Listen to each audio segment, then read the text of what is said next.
नामांकन वापस लेने के दबाव के कारण मिंडी ग्रुप के अभ्यर्थी पालघर में नोटरी से फॉर्म भरने के बाद गायब हो गए।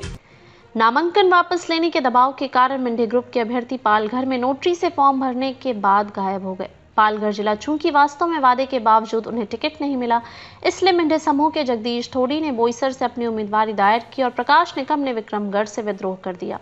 पालघर विधानसभा क्षेत्र से बीजेपी के अमित घोड़ा ने भी बगावत के सुर उठाए हैं, लेकिन नामांकन फॉर्म भरने के बाद ये तीनों बंदोबा में लापता हो गए। घोड़े घोड़ी और निकाम पर अपनी उम्मीदवारी वापस लेने का दबाव है और वे नोटरीकृत हो गए हैं। चूंकि चुनाव मैदान में कौन होगा इसका फैसला होने में महज कुछ ही घंटे बाकी हैं, ऐसे में कई लोगों का डर बढ़ गया है। पालघर जिले में 6 निर्वाचन क्षेत्र है: दहानू, विक्रमगढ़, पालघर, बोईसर, नालासोपारा और वसई। उनमें से अधिकांश में विद्रोह ने जोर पकड़ लिया है। जब मीडिया ने उनकी उम्मीदवारी खारिज कर दी तो श्रीनिवास वनगा सचमुच मीडिया के सामने खूब रोए। इस अवसाद से वह गायब हो गए। 3 दिन बाद फिर घर लौटा।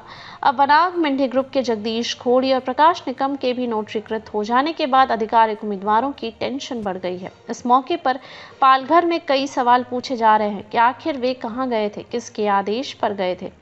तो महागठबंधन को तगड़ा झटका। प्रकाश निकम मिंडी ग्रुप से टिकट नहीं मिलने से नाराज हैं और उन्होंने विक्रमगढ़ से बीजेपी के हरिश्चंद्र भोई के खिलाफ निर्दलीय पर्चा भरा है। बोईसर में जगदीश थोड़ी भी प्रबल दावेदार थे, लेकिन ऐन वक्त पर उनका टिकट कट गया। उन्होंने विंध्या के उम्मीदवार विलास तरे के खिलाफ बगावत करते हुए अर्जी दाखिल की है।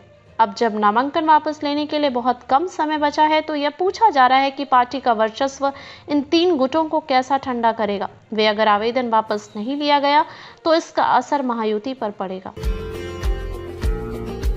हमारे चैनल को अभी सब्सक्राइब करें और बेल आइकन दबाना न भूलें।